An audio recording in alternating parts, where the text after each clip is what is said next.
वक्त में मुसलमानों के साथ कौन और उनके विरोध में कौन खड़ा है? हमारे साथ हमारे सहयोगी अमित खड़े हैं। अमित, संसद में बिल पास हुआ दोनों ही सदनों में, मुसलमानों के साथ कौन खड़ा था और विरोध में कौन खड़े हैं? देखिए, जाहिर सी बात है, सत्ता पक्ष में जो भी लोग हैं, जो भी पार्टी है, जो भी नेता है, वो वक्फ बिल पर जो कानून को लेकर के बात हुई है, उस पर सभी लोग जो है, सभी पार्टी शामिल रहेगी। सवाल वो नहीं है। सवाल ये है कि मुस्लिम को उम्मीदें किन किन पार्टियों से थी। ऐसा नहीं है कि सत्ता पक्ष में जदयू भी है, नीतीश कुमार भी, और नीतीश कुमार बिहार की अगर तस्वीर देखेंगे या फिर चंद्रबाबू नायडू की ही तस्वीर देखेंगे, लेकिन अब बिहार की ही बात कर लेते हैं, तो बिहार में नीतीश कुमार अब तक जो है मुस्लिम वोटों की रहनुमाई की बात करते हैं, मुसलमान तबके की रहनुमाई की बात करते हैं, और तमाम देखिए, अगर नीतीश कुमार के 20 वर्षों के कामकाज को आप देखेंगे तो कई सारे ऐसी योजनाएं बिहार में उन्होंने दी है जो सीधे लगता है कि हाँ, ये मुसलमानों चाहे वो कब्र का घेराबंदी की ही कर ले, या कई तरह की बातें हैं। लेकिन सवाल है कि देखिए, मुस्लिम संगठनों को झटका तब लगा जब बीजेपी के साथ ये दिखे और वक्फ बिल पर जो है एक ढुलबुल रवैया रहा। नीतीश कुमार की तरफ से या जदयू पार्टी की तरफ से कई बार ऐसा कहा गया कि नहीं, हम अपनी बात रखते हैं, अपनी शर्त रख देते हैं, उसमें क्या बातें हैं, और आपको बरगलाया जा रहा है। लेकिन मुसलमान जो तबका है या मुस्लिम संगठन है, उनके तरफ से बातें ये कही गई कि देखिए कि जदयू की तरफ से जो है बातें बरगलाई जा रही है, सत्ता के लालच में हो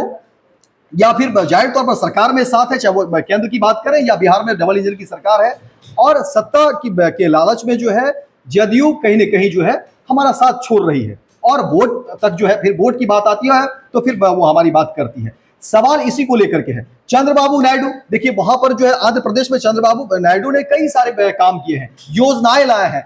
पेंशन को लेकर के तमाम तरह की बातें जो है अलग अलग सेक्टर में जो है, अलग अलग चरण में कह सकते हैं, चंद्रबाबू नायडू ने कई सारी योजनाओं पर काम किया। लेकिन सवाल मुसलमानों का यही था कि देखिए, वक्फ बिल पर, क्योंकि हमारी ये धार्मिक मसले हैं, और धार्मिक मसले में अगर आप हमारे साथ नहीं होते हैं तो फिर किस बात की, फिर तो पता चल जाएगा कि आप जो है सत्ता और सियासत के साथ है, आप हमारे साथ नहीं है। सवाल इसी को लेकर के है। और एक उम्मीद थी गणेश कि जब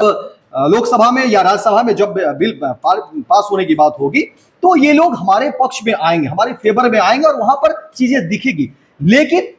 ऐसा नहीं हुआ, ऐसा कुछ भी नहीं हुआ जिससे ये लगे कि हाँ, वक्फ बिल पर जो है, जो 3-4 पार्टी का जिक्र भी कर रहे थे और जो जिससे उम्मीदें थी, चाहे वो चंद्रबाबू नायडू की बात करें, मुख्यमंत्री नीतीश कुमार की बात करें, और फिर चिराग पासवान,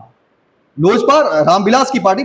चिराग पासवान की पार्टी जो है, उसको लेकर के भी था, और चिराग पासवान से भी उम्मीदें थी, क्योंकि जाहिर तौर पर वो भी बात करते हैं मुसलमानों को लेकर के, मुसलमानों के हक और हित की बात जो है चिराग पासवान भी करते रहे। हिंदुस्तानी आवाम मोर्चा से भी ये उम्मीदें थी कि जीतन राम मांझी भी हमारे समर्थन में आएंगे। लेकिन ये चारों पार्टी की तरफ से कहीं से कोई ना तो ऐसे बयान आए, और ये डिफेंड करते रहे सरकार के बिल को, जो है वक्फ बिल को लेकर के ये डिफेंड भी करते रहे, और कहते रहे कि नहीं, मुसलमानों के हम हित की ही बात करते हैं, और इसमें तमाम जो दबे कुचले जो मुसलमान हैं, जो बहुत हाशिए पर हैं, उनके लिए हम बात कर रहे हैं। तो इसमें दिक्कत कहाँ है, इसको समझना पड़ेगा गणेश। अमित, लेकिन संसद के अंदर आखिर क्या ऐसा हुआ कि जिससे मुसलमान नाराज हो गए? देखिए, मुसलमानों की नाराजगी तो जाहिर तौर पर है, क्योंकि जब वक्फ बिल को लेकर के बातें हुई, और पहले से देखिए कई बार प्रोटेस्ट किया गया, आपको पता ही होगा, कई बार हमने खबरें भी चलाई है फर्स्ट बिहार झारखंड पर कि किस तरह से मुस्लिम संगठनों ने और विपक्ष भी एक तरीके से कह सकते हैं कि वक्फ बिल के खिलाफ जो है कई बार आंदोलन हुआ। बिहार में भी आप देखेंगे कि बजट सत्र के दौरान भी जो है कई बार बातें आई, सदन में भी बातें रखी गई थी, लेकिन इस पर कहा गया कि नहीं, चर्चा होगी और बातें क्लियर हो जाएगी। लेकिन ऐसा कुछ भी नहीं हुआ, ऐसे कोई भी बातें नहीं बताई गई जिससे ऐसा लगे, या कम से कम ये कह सकते हैं कि मुस्लिम संगठन जो है संतुष्ट नहीं हो पाए। मुस्लिम संगठन, दलीलें तो दी गई, देखिए सत्ता पक्ष की तरफ से कई बार दलीलें दी गई कि नहीं, आप इसको समझिए, पढ़िए, वक्फ बिल पर जो है आप देखिए कि क्या है, पहले पढ़ तो लीजिए। जेपीसी में जब गई तो मुस्लिम संगठन या जो मुस्लिम सांसद थे उसमें उन्होंने कहा कि हमारी जो बातें हमने कही थी, बोर्ड ने उसे माना ही नहीं, कमेटी ने माना ही नहीं। बिल्कुल बिल्कुल, वही हम जेपीसी पर ही आते हैं, क्योंकि देखिए सत्ता पक्ष से ये बातें कही गई कि ठीक है, संसद में तो बातें तब आई जब जेपीसी में गई बातें, और जेपीसी भी आपने क्यों नहीं पढ़ लिया और क्यों नहीं देख लिया चीजों को। लेकिन सवाल वही है कि मुस्लिम संगठनों का यही तो कहना है कि हम जो बात कह रहे हैं वो बात या तो सत्ता पक्ष समझ नहीं रही है, या ये पूरी साजिशन जो है चीजों को इग्नोर करना, हाशिए पर रखना। और देखिए, अब तो नई बातें भी सामने आ गई, कहा गया है कि देखिए, मुसलमानों को इस देश में एक अलग तरीके से जो है आप बताने की कोशिश कर रहे हैं। आप ये पूरी दुनिया को दिखाना चाहते हैं कि देखिए हमारे देश में बाकी लोग भी हैं, लेकिन मुसलमानों की क्या हैसियत है वो दिखाने और बताने की कोशिश की एक तरह से कह सकते हैं कि साजिश है। और ये बड़ा आरोप जो है मुस्लिम संगठनों की तरफ से ही नहीं, अब तो पूरा का पूरा जो विपक्ष का जो बड़ा कुनबा है, उस पूरे कुनबे की तरफ से जो बातें आप अखिलेश यादव को सुन रहे होंगे, अखिलेश यादव ने तो कह ही दिया कि देखिए एक तरीके से साजिश है। और इस पूरे जो है कह सकते हैं कि मुस्लिम समाज को आप इस देश में एक अलग तरीके से अलग थलग रखना चाहते हैं और ये बताने की कोशिश की जा रही है। उसी का नतीजा है कि वक्फ पर जो है नए बिल को लेकर के आप ला रहे हैं। दूसरी बात उन्होंने ये भी कहा कि देखिए वक्फ पर तो पहले से ही कानून थे, इसको बनाने की क्या जरूरत थी। इसके अलावा देश में उन्होंने कहा कि देखिए अभी बेरोजगारी जो है, रोजगार को लेकर बड़ी समस्या है, महंगाई एक बड़ी समस्या है। जब देश इन तमाम मामलों से जूझ रहा हो, ऐसे में इस तरह के जो है जो विवादित प्रश्न है जिस पर कि एक बड़े धर्म को लेकर के बातें हो रही है और ये धार्मिक मामले हैं जिसमें कि हस्तक्षेप ऐसे भी नहीं करना चाहिए था, लेकिन उस परिस्थिति में जब देश एक अलग दिशा की तरफ जा रहा हो, एक अलग झंझावातों को झेल रहा हो, उस समय इस इतने बड़े जन आंदोलन के मुद्दे को छेड़छाड़ नहीं करना चाहिए था। और इसके पीछे बीजेपी की एक बड़ी सोची समझी साजिश को लेकर के उन्होंने बातें कही। बीजेपी का तो एजेंडा ही रहा है, लेकिन मुसलमानों के हिमायती बनने वाले वो कौन लोग हैं जो सच में गुनहगार हैं, जिनके लिए बात संसद में हो रही है।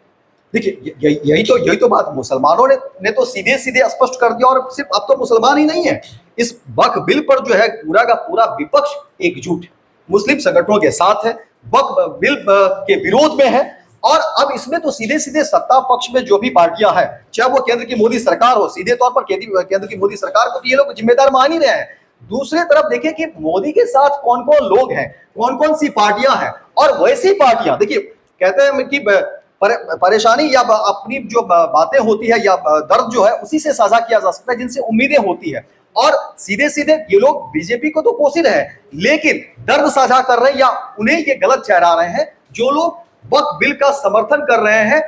वैसी पार्टियां जो अब तक मुस्लिम के पक्षकार होने का दम भरते थे, चाहे वो चंद्रबाबू नायडू हो, चाहे वो मुख्यमंत्री नीतीश कुमार हो, चाहे फिर हिंदुस्तानी आवाम मोर्चा के जीतन राम मांझी हो, या फिर चिराग पासवान। क्योंकि देखिए ये चारों नेता ऐसे हैं जो अब तक अपने कार्यकाल के दौरान जब भी ये सत्ता में रहे हैं और सत्ता में है भी, ये मुस्लिमों के लिए जो है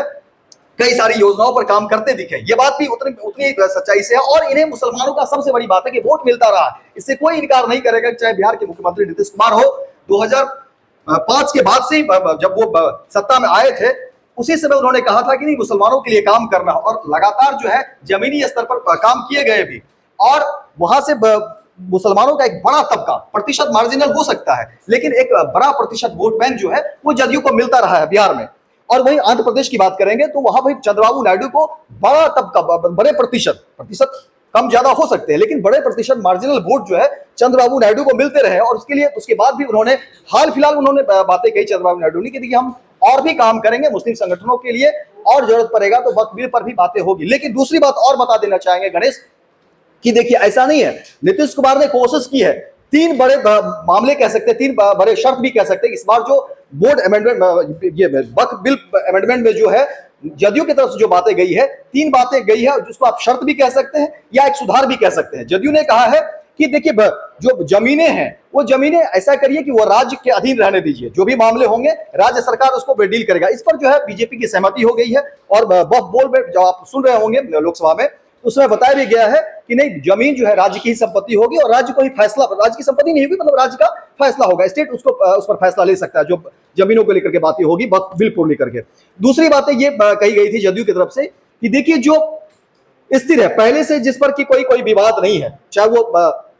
ईदगाह बने हो या बाकी जो भी चीजें बनी हो, मस्जिदें हो या कुछ भी हो, पहले से अगर जो बने हुए हैं उसको तोड़ने की बात नहीं हो। उस पर भी देखिए बीजेपी ने कहा था, जब संसद चल रहे थे तो उस समय भी देखिए कहा गया, किरण रिजिजू बता रहे थे, उन्होंने कहा कि नहीं वो बातें भी मान ली गई है और उसमें कहीं कोई छेड़छाड़ नहीं होगा, उसमें कहीं कोई दिक्कत नहीं है। और तीसरी सबसे बातें जो कही गई थी जदयू की तरफ से, वो ये कही गई थी कि देखिए अब जो है वक्फ बिल को लेकर के जो जमीन है या चाहे जो भी मसले हैं उसको जो है आप किसी भी तरह से जो है अगर कागज आपके पास नहीं है उसको आप वहां से उठा नहीं सकते। ये 3 ऐसे मामले हैं जिसको लेकर के जो है संसद में बहस हुई और बीजेपी ने इस बातों को स्वीकार किया है वहां पर। तो सवाल है कि जदयू ने एक तरीके से कह सकते हैं कि दोनों चीजों को जोड़ने की कोशिश की कि सियासत भी साथ बनी रहे, दोस्ती भी उधर साथ रहे, और इधर जो हमारा वोट बैंक है वहां भी हम मैसेज देने की कोशिश करें कि देखिए आपके हक और हित में ये फैसले लिए गए हैं। हाँ, जहां पर जरूरत पड़ी हम स्टैंड लेने की, हमने स्टैंड लिया, लेकिन हम आपके साथ हैं। अब देखना ये होगा कि ये अपनी बातों को मुसलमान जो बड़ा तबका है या मुस्लिम जो वोटर्स है, वोटर्स ही कहेंगे क्योंकि बात वही होगी, तो वहां तक पहुंचाने में अब जदयू कितना कारगर हो सकता है। और दूसरी बात, विपक्ष इस बात को मैनिपुलेट करने में कहां तक वो जा सकती है, ये दोनों के लिए चुनौती है। और मुसलमान जो है वोटर है या जो मुसलमान जो समाज है वो उसको किस नजरिए से देखता है। लेकिन जदयू ने यहां भी एक कार्ड चलने की कोशिश जरूर की है कि सियासत भी बनी रहे, सत्ता भी बनी रहे, और दूसरी तरफ कि मुसलमान के लिए हमने जो पैरवी की, केंद्र ने हमारी बात को मान ली, नहीं तो हम सरकार से हट जाते या बाकी जो भी चीजें हैं वो हम कर लेते हैं। गणेश, बिल्कुल, बहुत बहुत धन्यवाद। लेकिन सवाल अभी भी वही है कि आखिर मुसलमानों का सच्चा हितैषी कौन है, जो लोग संसद में वक्फ बिल के समर्थन में खड़े थे या जो विरोध करके लोगों के सामने आए। वर्ल्ड क्लास सर्जरी सेवाओं के लिए नेताजी सुभाष मेडिकल कॉलेज एवं हॉस्पिटल में न्यूरोलॉजी, आधुनिक माइक्रोस्कोप से विभिन्न तरह के ब्रेन एवं स्पाइन की सर्जरी, यूरोलॉजी, लेजर और लैप्रोस्कोपी जैसे अत्याधुनिक इक्विपमेंट से यूरोलॉजी से संबंधित सभी प्रकार के उपचार, प्लास्टिक सर्जरी, कोई कठिन घाव या विकृति, facial, nose job, laser surgery एवं सभी तरह की cosmetic surgeries. NSMCH, Amhara, Bihta, Patna.